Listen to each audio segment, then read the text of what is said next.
Қымбатты тыңдаушы, балаларға арналған киелі кітап әңгімелеріне қош келдің. Көбірек киелі кітап әңгімелерін тыңдағың келсе, арнамызға жазылуға болады. YouTube'дан көріп жатсаң, лайк басып, жазылуды ұмытпа. Бүгінгі әңгіме киелі кітаптан болмақ. Тыңдайық. Сал адамның жазылуы. Сендер Назареттік ұстаз туралы естідіңдер ме?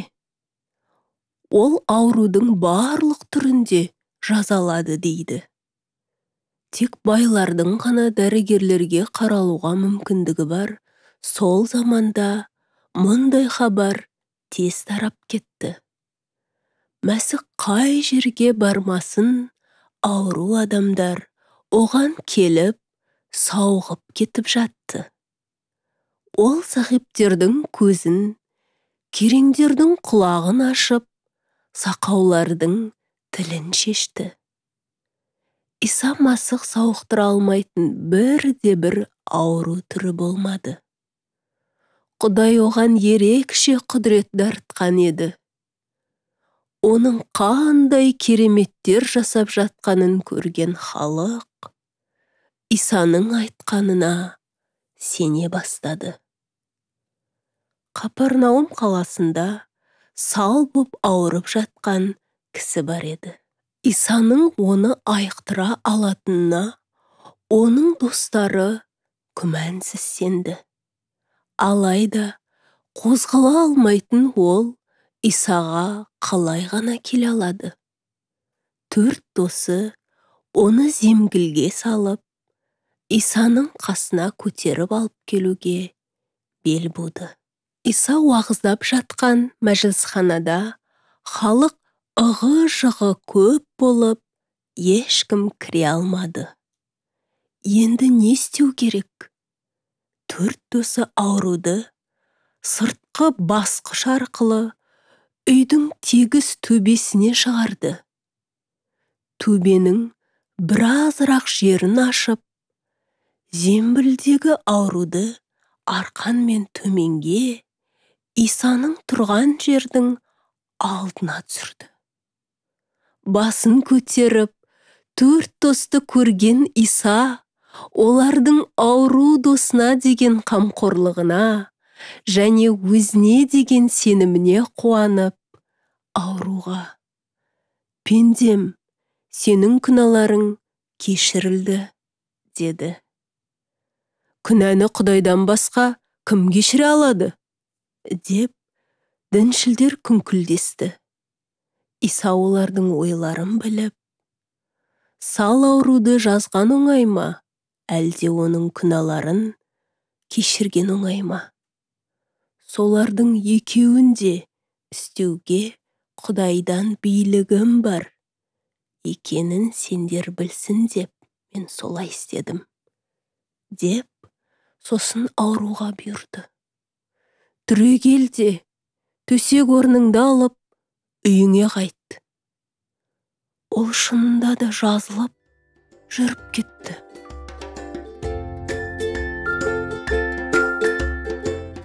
Осы киелі кітап әңгімесін тыңдағаның үшін рахмет. Жүрегіңде, санаңда қалсын. Кездескенше.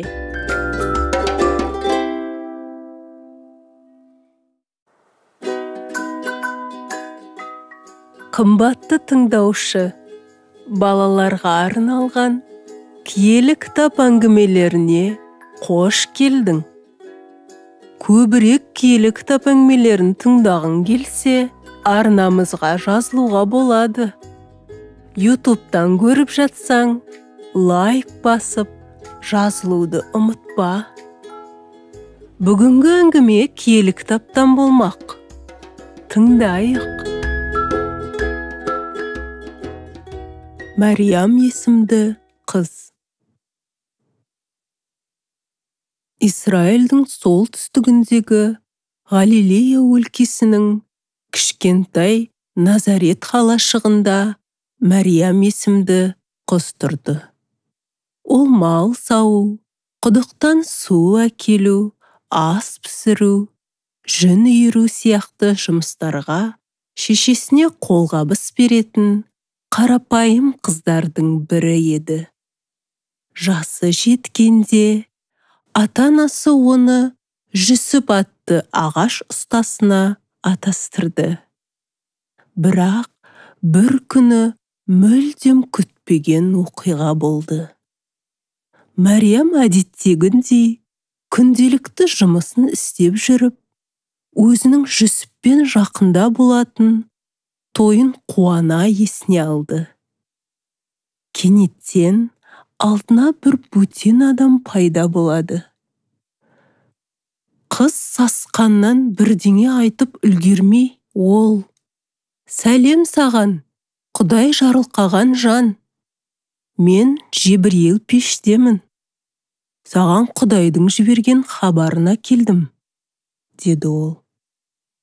Мәриям өз құлағына өзі сенбей, періште не деп тұр деп ойлап, қатты қорықты.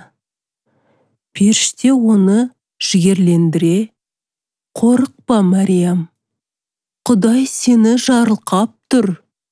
Ол саған мүлдем ерекше бір тапсырма таңдап қойды.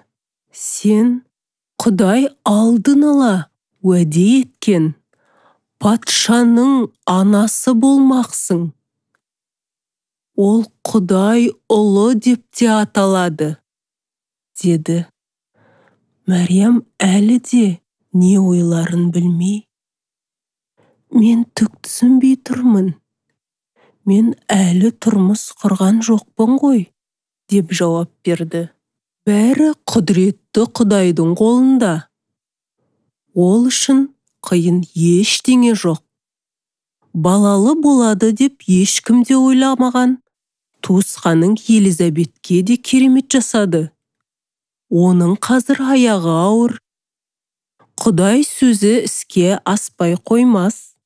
Мұны естіген Мәриям Құдайдың айтқанын толық түсінбесе де, оған сенуіне болатынын біліп: «Құдайдың еркі болсын», деді.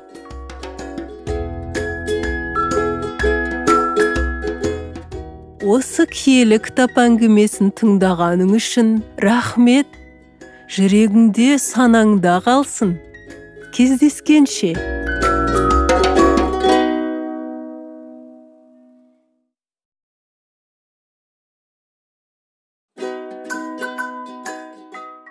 Қымбатты тыңдаушы, балаларға арналған киелі кітап әңгімелеріне қош келдің. Көбірек киелі кітап әңгімелерін тыңдағың келсе, арнамызға жазылуға болады. YouTube'дан көріп жатсаң, лайк басып, жазылуды ұмытпа. Бүгінгі әңгіме киелі кітаптан болмақ. Тыңдайық. Оның аты Жақия. Мәриям дереу туысқан апасы Елизабетке жол тартты. Бұл өте алыс сапар еді. Ақырында ол Елизабет пен оның күйеуі Закария тұратын жерге де жетті. «Мен жаңалықты ести салысымен сізге келіп тұрмын, апай», деп Мәриям болған оқиғаны айтты. Елизабеттің барлығынан хабардар екенін білгенде, Мәриям қайран қалды. Елизабет Мәриямға: «Құдай сені жарылқап, дүниеге жіберетін патша иеміздің анасы етіп таңдап алыпты. Сен қандай бақыттысың», деп өз басындағы таңғажайып оқиғаны айтып берді. Елизабет пен Закария көп жылдан бері зарығып, Құдайдан бала сұрап жүретін. Бірақ жылдар өтті, ал бала болмады. Олар қартайып, үміттері үзілген еді. Закария діни қызметкер болатын.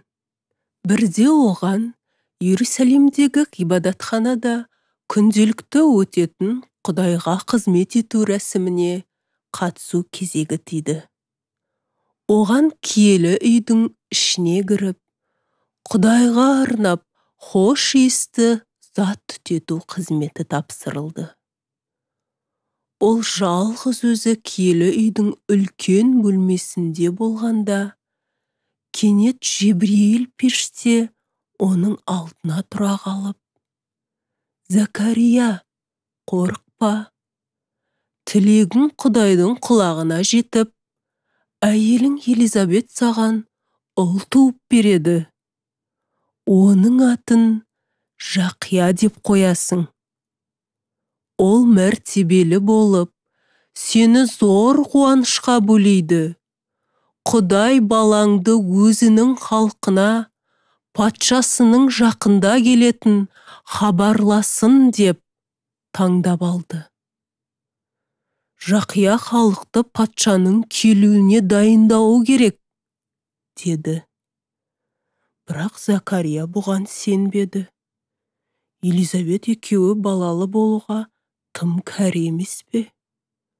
Ал періште оған: «Сен Құдайдың сөзіне сенбей тұрғандықтан, осы сәттен бастап Құдайдың уәдесі орындалған күнге дейін сөйлей алмайтын боласың», деп ғайып болды. Закария ғибадатханадағы қызметін орындап болып, үйіне қайтты.